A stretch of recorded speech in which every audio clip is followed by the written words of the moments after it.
하나님 우리 아버지와 주 예수 그리스도께서 은총과 평화를 여러분에게 내려주시기를 빕니다.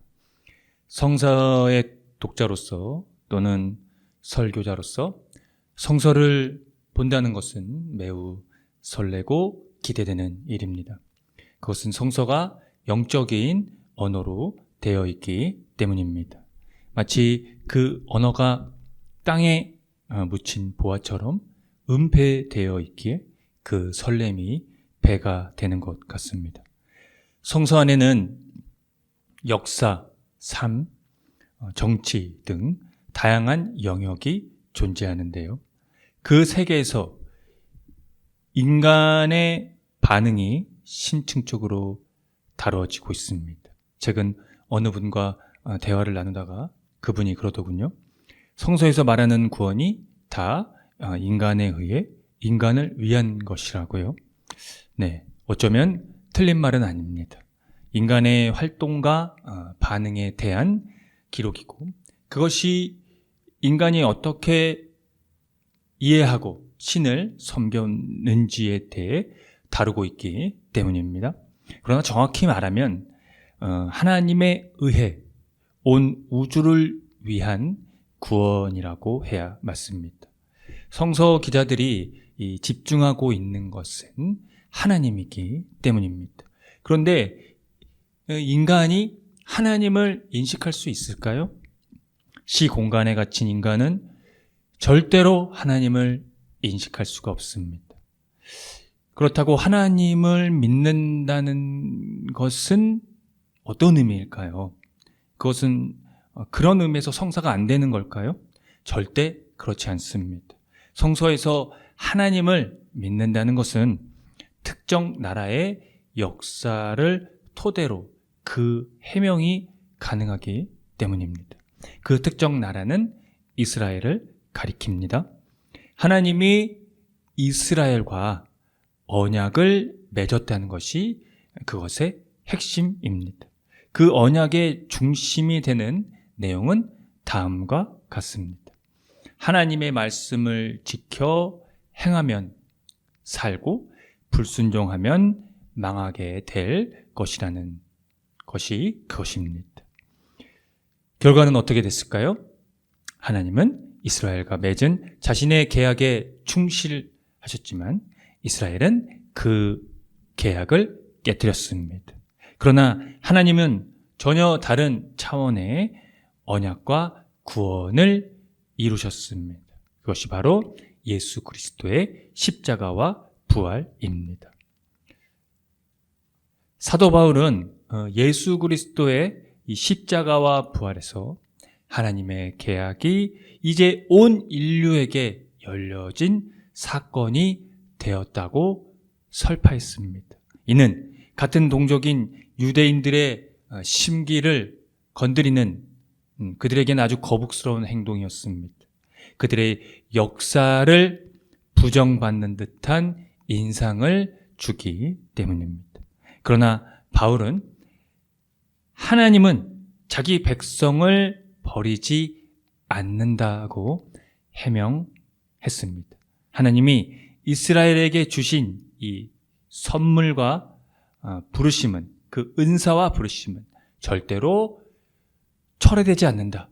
후회하심이 없다라고 본 것입니다. 그 이유는 역설적이게도 이스라엘의 이 불순종 때문에 전에 하나님께 순종하지 않던 이방인들이 하나님의 자비를 입게 되었다는 것이 그것이기 때문입니다.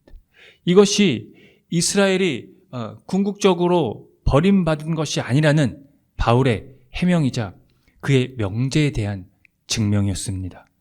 이스라엘의 운명과 이방인의 운명을 연결시킨 것입니다. 즉 모든 것은 유대인의 불순종이 이방인의 구원을 가능하게 했다는 데 달려있다는 것입니다. 그래서 이 바울의 바람은 하나님의 자비가 열렸으니 이제는 역으로 이스라엘이 이방인들이 받은 자비를 보고 회개하여 하나님의 긍휼을 얻게 될 것이라는 거였습니다. 불순종은 하나님과 언약을 맺은 나라나 이방인이나 다름이 없습니다. 왜냐하면 똑같이 불순종에 해당되기 때문이겠죠. 그러므로 모든 사람을 불순종에 사로잡힌 자가 되게 하셨다고 바울은 해석했습니다. 결국은 그 모두에게 하나님께서 자비를 베푸시기 위해서라는 겁니다. 오래전 이사야 선지자는 이런 세상을 예견했습니다. 하나님이 말씀하시기를 나의 구원이 가까이 왔고 나의 의가 곧 나타날 것이라는 것이 그것입니다. 여기서 하나님의 구원과 의는 성전과 성전 예배에 나아갈 수 있는 길이 이방 민족들에게도 열려졌다는 데 있습니다. 따라서 성전은 모든 민족들이 기도하는 집이 된다는 것입니다. 구원으로부터 배제되어 있었던 두 부류의 사람들이 하나님의 공동체에 나아갈 수 있는 길이 열려진 것이죠. 쫓겨난 이스라엘 사람을 모으시는 분이 이미 모든 자들 외에 더 많은 사람, 이방인이겠죠? 그 사람들을 모으신다는 것입니다. 하나님의 이 기도하는 집으로 나아갈 수 있는 공동체의 이 조건이 여러분 무엇인지 아십니까? 오늘 이사야 본문에 나오는 바로 정의를 지키며 의를 행하고 안식일을 더럽히지 않는 것입니다. 즉 안식일을 훼손하지 않고 그것을 더럽히지 않는 것이 바로 정의를 지키며 의를 행하는 것입니다. 결론적으로 이스라엘의 패망의 원인이 바로 여기에 있었습니다. 그들은 율법의 정신인 정의와 이 의를 수호하지 않았습니다. 바른 길을 걷지 않고 옳게 살지 않았습니다. 정의와 의를 외면한다면 하나님의 긍휼은 절대로 경험할 수가 없다는 것이죠. 오늘 복음의 말씀에는 이방 여인에 대한 이야기가 나옵니다. 귀신이 들려 괴로워하고 있던 딸을 위해 여인은 예수님께 간청을 했습니다. 그러나 예수님은 자녀들의 빵을 개들에게 던져주는 것이 옳지 않다며 그녀의 간청을 거절하셨습니다.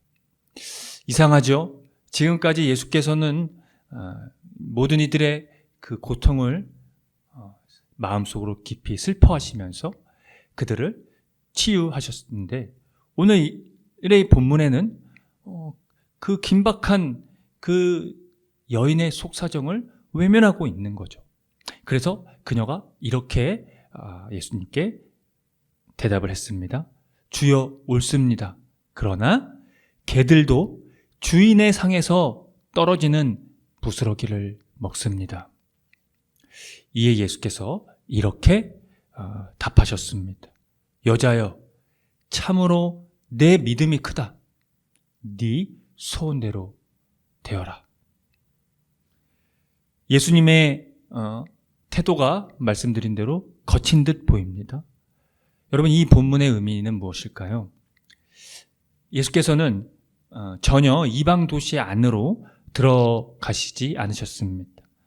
왜냐하면 오직 이스라엘의 집에 길을 잃은 양들에게 보내심을 받았기 때문입니다. 즉, 특별한 소명이 있는 이스라엘에게 드디어 하나님이 약속을 성취하신다는 그 사실을 선포하신 것이 그분의 사명이자 임무였기 때문이었습니다.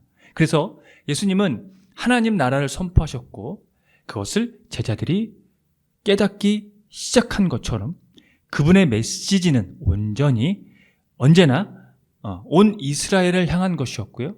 먼저 그 메시지를 이스라엘에게 전하는 것이었습니다. 그런데 예수님의 이 공생애에서 일어난 많은 사건처럼 미래는 끊임없이 현재로 뚫고 들어왔습니다.